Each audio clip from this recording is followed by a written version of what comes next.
Ángulos entre paralelas. Cuando tenemos dos rectas que son paralelas, ¿sí? En este caso A y B son paralelas. Recordemos que las rectas paralelas son aquellas que no se cortan, ¿sí? Tienen la misma dirección, no se cortan.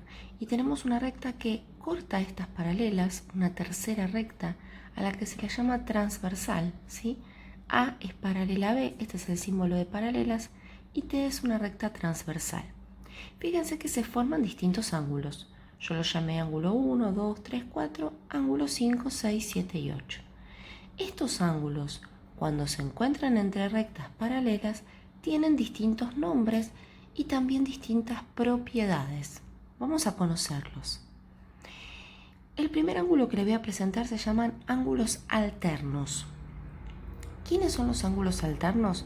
Son aquellos que se encuentran en distinto lado de la transversal, es decir, uno va a estar del lado derecho de la transversal, o en este caso izquierdo, y el otro del lado derecho, ¿sí? Uno de un lado, otro del otro.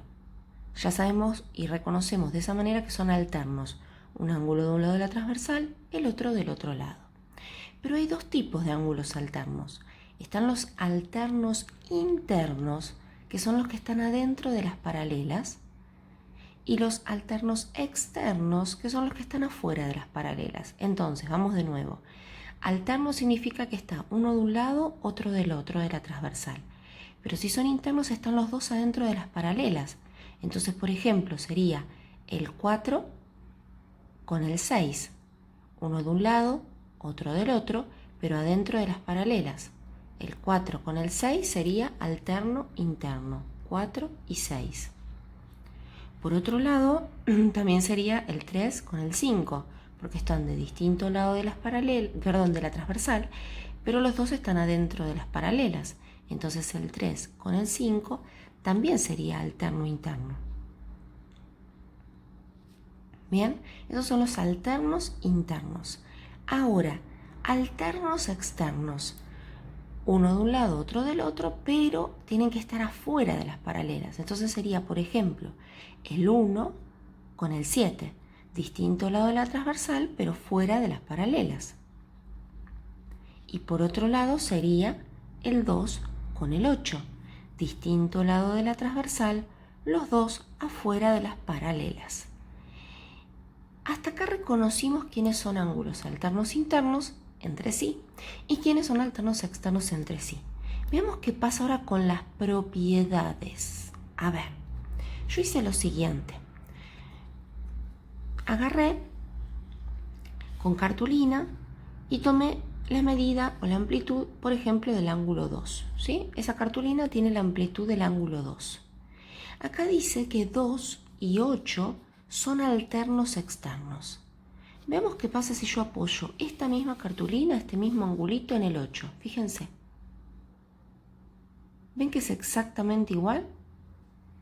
¿Sí? Es exactamente igual. O sea que el 2 tiene la misma amplitud que el 8. Y el 1 con el 7. El 1, si se fijan, yo lo apoyo acá, tiene esta amplitud. Y si voy al 7,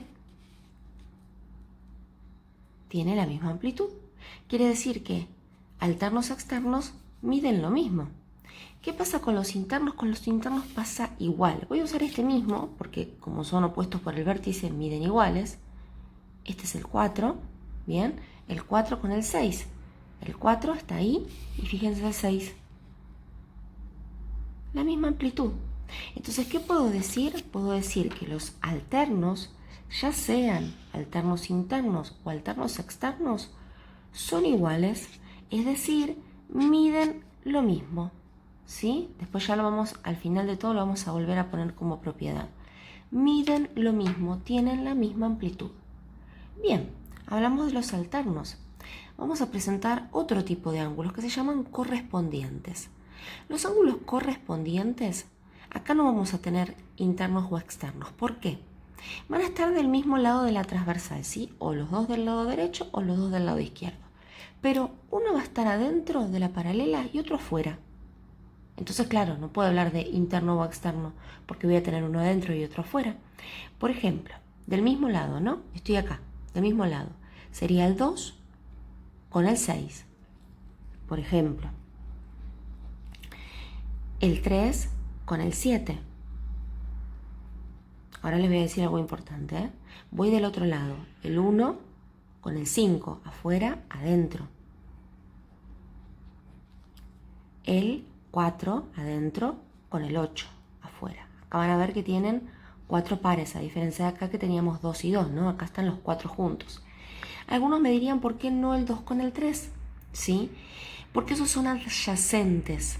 Es verdad que uno está adentro y otro está afuera y están del mismo lado de la transversal, pero son adyacentes, ya tienen otra clasificación previa, ¿sí?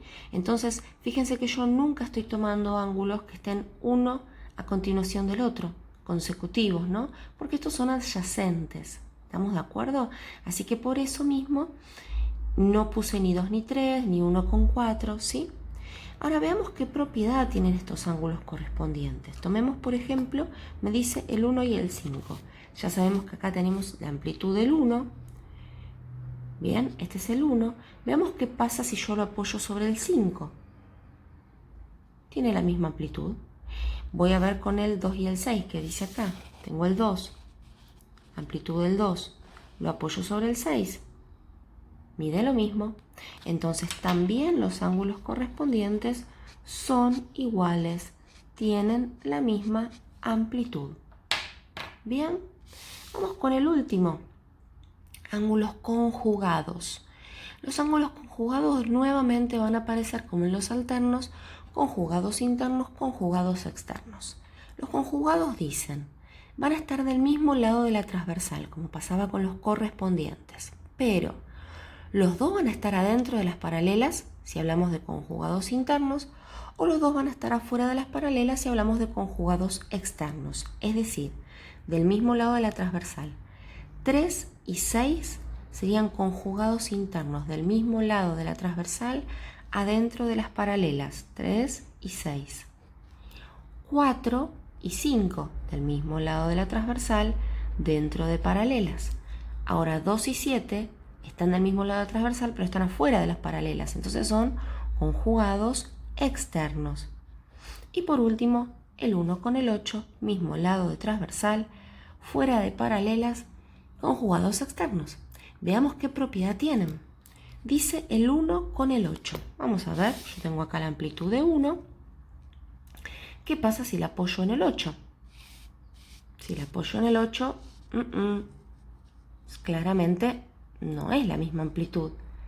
Pero ¿qué pasa si me voy al ladito de 8? Encaja justito. ¿Qué quiere decir esto?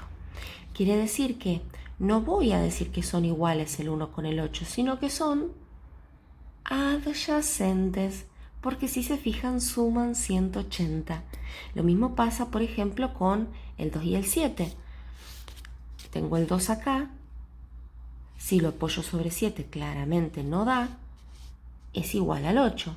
Entonces, ¿qué pasa entre el 2 y el 7 que son conjugados externos? ¿Son iguales? No, son adyacentes. Suman 180 grados. Suman 180 grados, ¿sí? Vamos a ponerlo de manera prolija. Es decir, vamos a ponerlo ya a modo de resumen.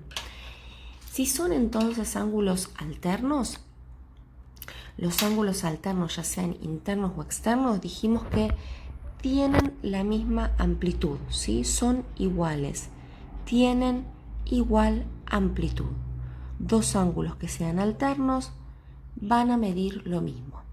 Si son correspondientes, también van a medir lo mismo, tienen igual amplitud. En cambio, si son conjugados, van a ser adyacentes, es decir, van a sumar 180 grados. Bien, ya sabiendo toda esta teoría, podemos hacer un pequeño ejercicio rápido, ¿sí? A modo de práctica. Supongamos que me está diciendo que el ángulo 1 mide 25 grados. Bien, ángulo 1 mide 25 grados. Anoto acá. ¿Cómo hago para saber todos los otros ángulos? Claramente hay que usar toda esta teoría. ¿sí? No vamos a usar la palabra adyacentes, no vamos a usar la palabra opuestos por el vértice, vamos a usar alternos conjugados correspondientes. Entonces yo podría empezar a decir, bueno, por ejemplo, el 1 con el 5 son, miramos acá, el 1 con el 5 del mismo lado de la transversal, uno adentro, uno afuera, son correspondientes y eso significaba que eran iguales. Entonces el 5 también va a medir 25 grados.